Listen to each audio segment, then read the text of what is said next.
رسول اللہ صلی اللہ علیہ وسلم نے فرمایا جمعہ کے دن اور جمعے کی رات کو کثرت سے مجھ پر درود پڑا کرو، بس جو آدمی مجھ پر ایک دفعہ درود بھیجے گا اللہ اس پر 10 رحمتیں نازل کرے گا.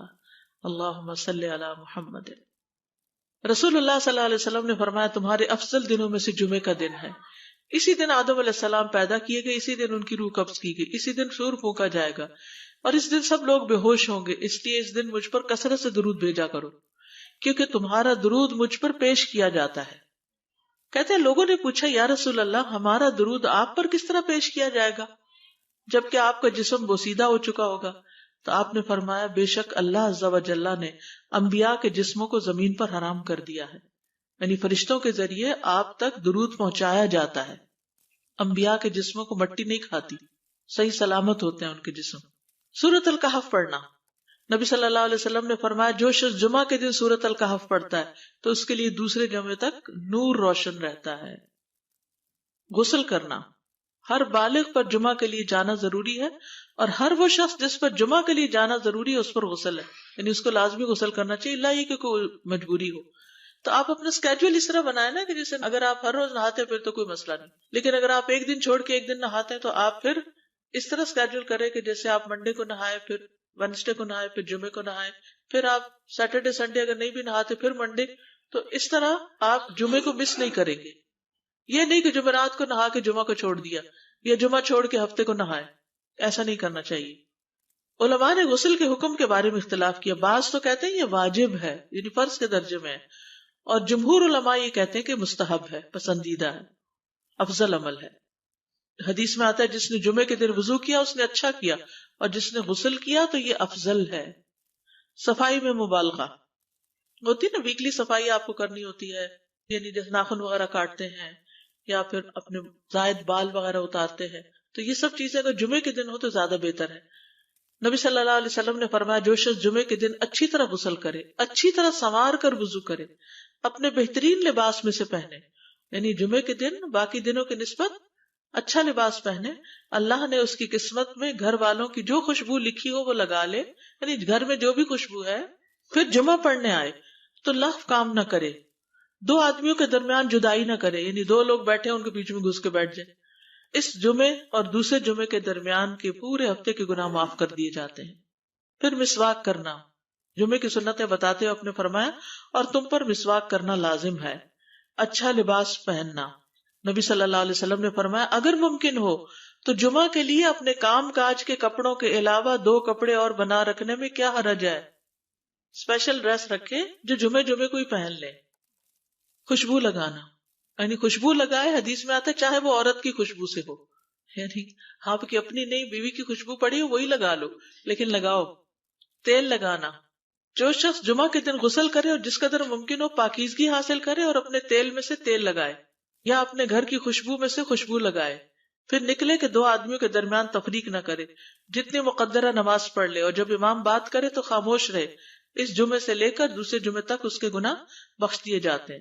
جمعہ کا وقت، سورج ڈھلتے ہی جمعہ پڑھنا، سورج ڈھلتے ہی جمعہ پڑھنا، اول وقت جمعہ پڑھنا، بہت لیٹ نہیں کرنا چاہیے. ایاس بن سلمہ بن اکوع اپنے والد سے روایت کرتے ہیں، انہوں نے کہا کہ ہم رسول اللہ صلی اللہ علیہ وسلم کے ساتھ جمعے کی نماز پڑھ کر واپس لوٹتے تھے تو دیواروں کا سایہ اتنا نہیں ہوتا تھا کہ ان سے اپنے آپ کو سایہ مہیا کیا جا سکے، یعنی ابھی سورج بہت تھوڑا ڈھلا ہوتا تھا. ہاں گرمی کی شدت میں تاخیر کی اجازت ہے. مسجد میں داخلہ، مسجد کی طرف جلدی نکلنا، تحیت المسجد ادا کرنا. عمر بن دینار کہتے ہیں انہوں نے جابر رضی اللہ عنہ کو کہتے ہوئے سنا کہ ایک شخص جمعہ کے دن مسجد میں داخل ہوا اس حال میں کہ نبی صلی اللہ علیہ وسلم خطبہ دے رہے تھے. تو آپ نے فرمایا کیا تم نے نماز پڑھی؟ اس نے کہا نہیں. تو آپ نے فرمایا کھڑے ہو 2 رکعتیں پڑھو. اب یہ بڑا اہم مسئلہ ہے، مسجد میں داخل ہو چاہے خطبہ ہو رہا ہو 2 رکعت پڑھے بغیر نہ بیٹھو، ٹھیک ہے. اور یہ کیا ہے؟ دراصل تحیت المسجد، یہ جمعے کی سنتیں نہیں ہیں، یہ کیا ہے؟ تحیت المسجد ہے. اور مختصر پڑھی جائیں، یعنی امام جب خطبہ دے رہا ہو تو چاہیے کہ 2 رکعتیں پڑھے اور دونوں میں اختصار کرے. نماز سے قبل ہلکا بنانے کی ممانعت، مثلا آپ جلدی چلے گئے تو یہ نہیں کہ ایک گروپ بنا کے آپس میں گپ شپ شروع کر دیں، نہیں، سیدھے ہی لائنوں میں بیٹھیے. انتظار کا وقت کیسے گزاریں گے؟ نفل پڑھ کے بیٹھ گئے، ذکر اذکار کریں، قبلے کی طرف رخ کر کے لائنوں میں بیٹھیں، حلقہ نہیں بنائیں، بیٹھ کے خرید و فروخت نہیں کریں، تاخیر سے آنے پہ گردنیں پھلانگ کے نہ آگے جائیں۔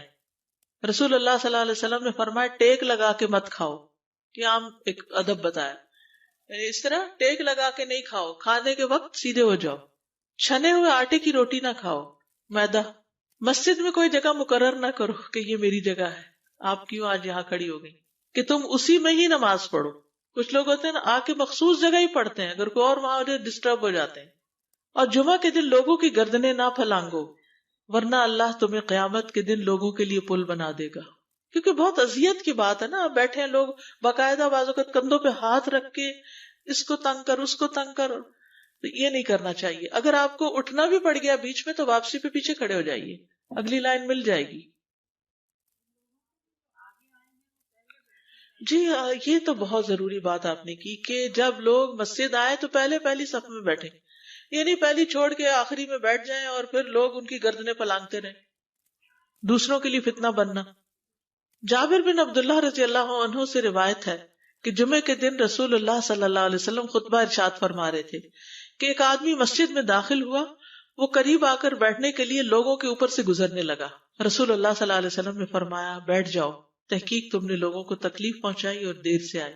یہ عربی کے الفاظ بڑے خوبصورت ہیں، اجلس فقد آذیت و آنیت، کتنی جامع زبان ہے یہ۔ اجلس فقط آذیت، تو نے اذیت دی، و آنیت، اور دیر سے آئے، ہاں تو اس سے منع کیا گیا۔ کسی کو اس کی جگہ سے نہ اٹھانا۔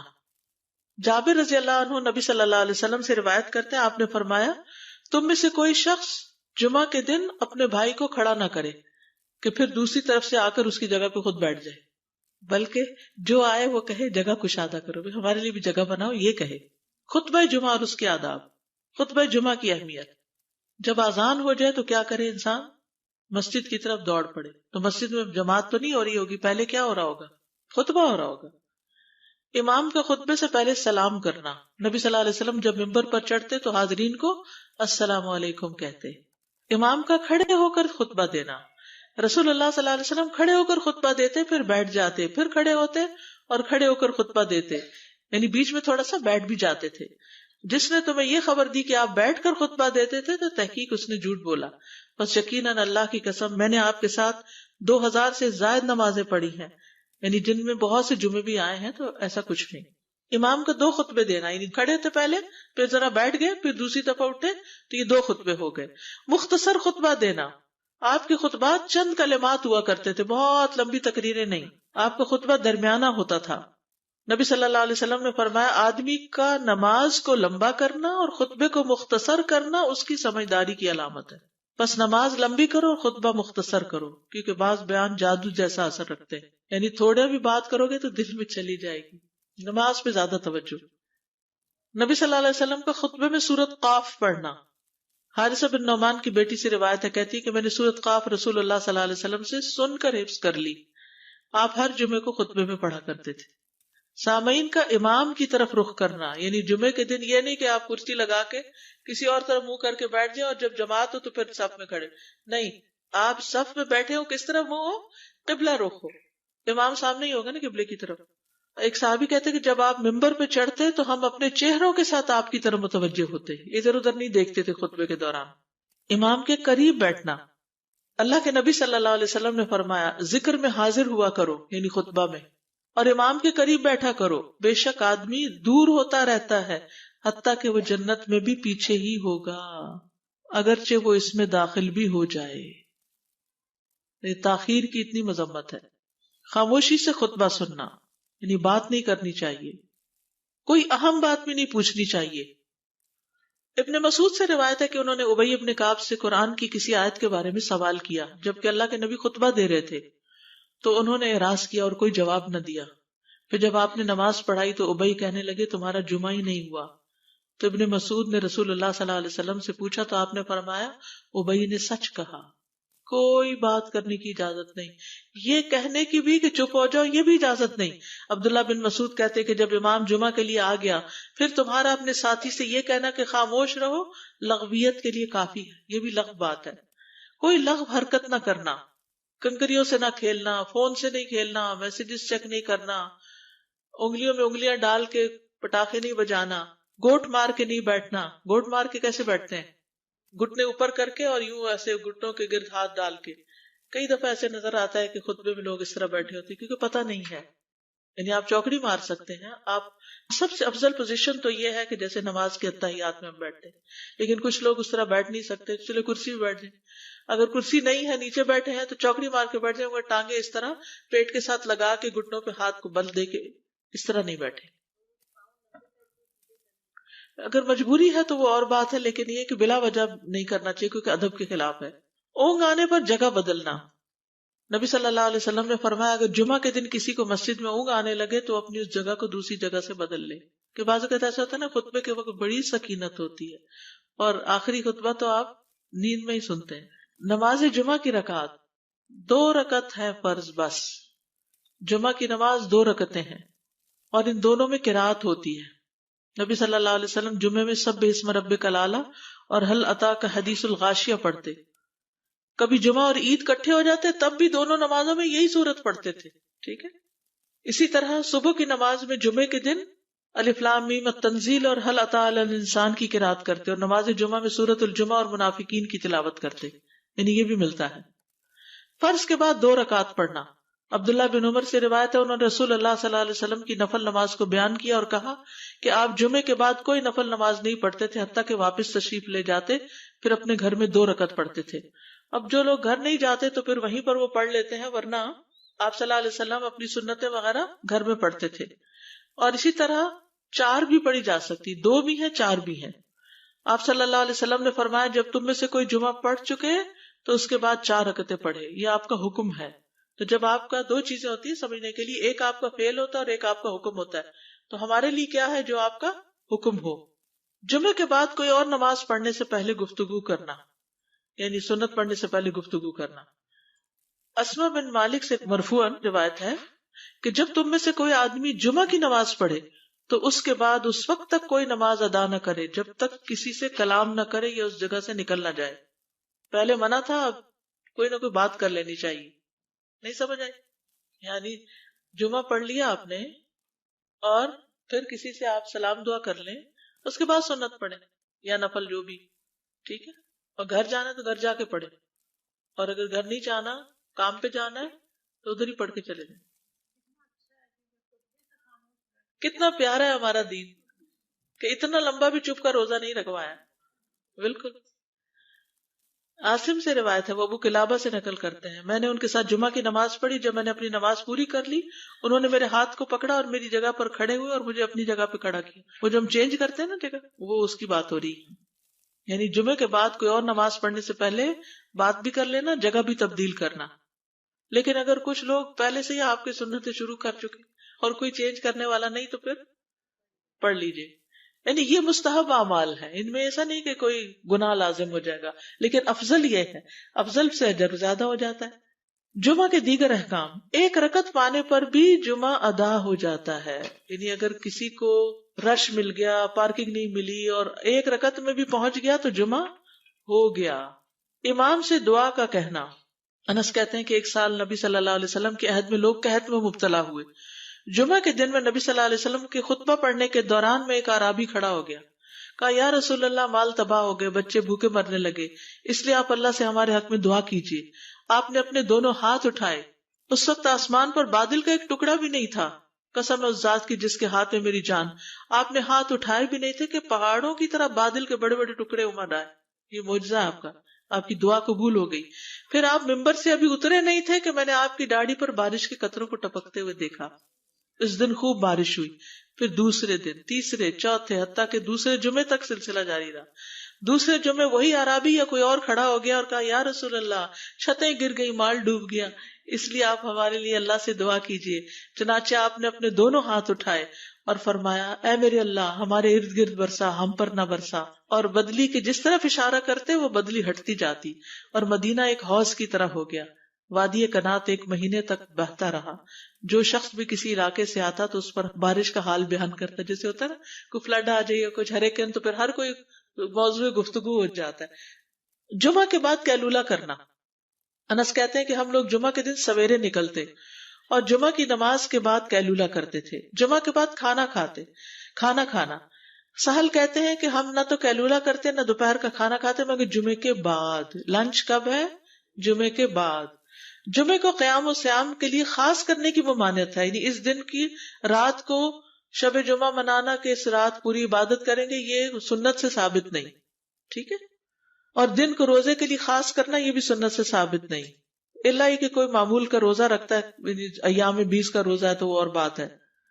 ابو ہریرہ سے روایت ہے کہ میں نے رسول اللہ صلی اللہ علیہ وسلم کو فرماتے ہوئے سنا، تم میں سے کوئی شخص جمعہ کے دن روزہ نہ رکھے مگر یہ کہ اس کے ایک دن پہلے یا اس کے بعد کا دن ملا کر روزہ رکھے. جمعہ کے دن خرید و فروخت کی ممانعت ہے. جمعہ کے دن جب نماز کے لیے پکارا جائے تو اس وقت اللہ نے خرید و فروخت سے منع کیا ہے. وَذَرُوا الْبَيْعَ، اس دن کاروبار حرام ہے. اور یہ جمعے کی دوسری اذان کے ساتھ تعلق رکھتا ہے، یعنی صبح صبح کام کر سکتے ہیں لیکن اذان ہوتے ہی چھوڑ دیں، اور جب پھر جمعہ سے فارغ ہو جائے تو دوبارہ دکان پہ جا کے بیٹھ جائیں. جابر بن عبداللہ کہتے ہیں کہ نبی صلی اللہ علیہ وسلم جمعہ کے دن خطبہ ارشاد فرما رہے تھے کہ مدینہ میں ایک تجارتی قافلہ آیا. رسول اللہ صلی اللہ علیہ وسلم کے صحابہ اس کی طرف لپک پڑے اور آپ کے پاس مسجد میں صرف 12 آدمی بچے. تو رسول اللہ صلی اللہ علیہ وسلم نے یہ صورت دیکھ کر فرمایا، اس ذات کی قسم جس کے ہاتھ میں میری جان ہے، اگر تم سارے کے سارے چلے جاتے اور کوئی بھی باقی نہ بچتا تو اس وادی میں آگ بہ پڑتی. یعنی اتنا بڑا جرم ہے یہ. پھر یہ آیت نازل ہوئی، وَإِذَا رَأَوْا تِجَارَةً أَوْ لَهْوًا انفضوا إِلَيْهَا وَتَرَكُوكَ قَائِمًا، جب وہ کوئی سودا بکتا دیکھیں یا کوئی تماشا نظر آ جائے تو اس کی طرف دوڑ جاتے اور آپ کو کھڑا ہی چھوڑ دیتے ہیں. راوی کہتے ہیں جو 12 آدمی رسول اللہ صلی اللہ علیہ وسلم کے ساتھ رہے ان میں ابو بکر اور عمر رضی اللہ عنہ بھی شامل تھے. جمعے کے دن قبولیت کی گھڑی ہوتی ہے، اس وقت اللہ سے بھلائی مانگنی چاہیے. رسول اللہ صلی اللہ علیہ وسلم نے فرمایا، جمعے کے دن میں ایک گھڑی ایسی ہے کہ کوئی مسلمان اللہ سے کسی خیر کا سوال کرتے ہوئے اس کی موافقت نہیں کرتا مگر اللہ اسے وہی خیر عطا کر دیتا ہے. فرمایا یہ ایک چھوٹی سی گھڑی تھوڑی دیر کے لیے ہوتی ہے اور یہ ہر جمعے کو ہوتی ہے. ٹھیک ہے. اور خصوصاً نماز میں بھی اگر کوئی دعا کر رہا ہوتا ہے نا انسان تو وہ بھی قبول ہو جاتی ہے. نماز میں دعا کہاں ہوتی ہے؟ شروع میں ہوتی ہے، رکوع میں ہوتی ہے، سجدے میں ہوتی ہے، تشہد میں ہوتی ہیں. تو اگر یعنی جمعہ پڑھ رہے ہیں اور بیچ میں دعائیں آ گئی ہیں تو ہو سکتا وہی گھڑی آ گئی ہو اور آپ کی دعا قبول ہو جائے. اور یہ تورات میں بھی اس کا ذکر تھا. ابو ہریرہ رضی اللہ عنہ کہتے ہیں کہ رسول اللہ صلی اللہ علیہ وسلم نے فرمایا، بہترین دن جس میں سورج طلوع ہوتا ہے جمعہ کا دن ہے. اس دن میں ایک گھڑی ایسی ہے کہ نماز کی حالت میں اگر کوئی مسلمان بندہ اللہ عز و جل سے کچھ طلب کرے تو وہ اس کو ضرور دیتا ہے. کعب نے کہا ایسا سال میں ایک مرتبہ ہوتا ہے؟ تو میں نے کہا نہیں بلکہ ہر جمعہ کو ہوتا ہے. کہتے ہیں پھر کعب نے تورات پڑھی تو کہا نبی صلی اللہ علیہ وسلم نے سچ فرمایا. ابو ہریرہ رضی اللہ عنہ کہتے ہیں کہ میں بعد میں عبداللہ بن سلام سے ملا اور ان سے اپنی اور کعب کی مجلس کا بتایا تو عبداللہ بن سلام رضی اللہ عنہ نے کہا میں جانتا ہوں وہ گھڑی کب آتی ہے. ابو ہریرہ نے کہا مجھے بھی بتائیے. انہوں نے کہا وہ جمعہ کے دن میں آخری گھڑی ہے. میں نے کہا یہ جمعے کے دن کی آخری گھڑی کیسے ہو سکتی ہے، حالانکہ رسول اللہ صلی اللہ علیہ وسلم نے فرمایا جو مسلمان بندہ اس کو نماز پڑھتے ہوئے پائے. اس وقت میں کوئی نماز نہیں پڑھی جاتی. تو عبداللہ بن سلام نے کہا کیا رسول اللہ صلی اللہ علیہ وسلم نے یہ نہیں فرمایا جو شخص نماز کے انتظار میں بیٹھا رہے وہ گویا نماز ہی کی حالت میں ہے حتیٰ کہ نماز پڑھ لے. کہتے ہیں میں نے کہا ہاں. تو انہوں نے کہا بس یہی ہے، یعنی اس وقت کیا کرنا چاہیے، آخری گھڑی میں وضو وغیرہ کر کے مغرب کی نماز کے انتظار میں بیٹھ کے دعائیں کریں، اذان ہو تو نماز پڑھ لیں. عصر کے بعد سے مغرب تک کا وقت ہے. انس بن مالک سے روایت ہے کہ نبی صلی اللہ علیہ وسلم نے فرمایا جمعہ کے دن اس گھڑی کو جس میں دعا کی قبولیت کی امید کی جاتی ہے عصر سے لے کر سورج ڈوبنے تک کے درمیان تلاش کرو اور دن کی آخری گھڑی ہے. تو اللہ سبحانہ وتعالی ہمیں اس دن کی برکتوں سے فائدہ اٹھانے کی توفیق عطا فرمائے.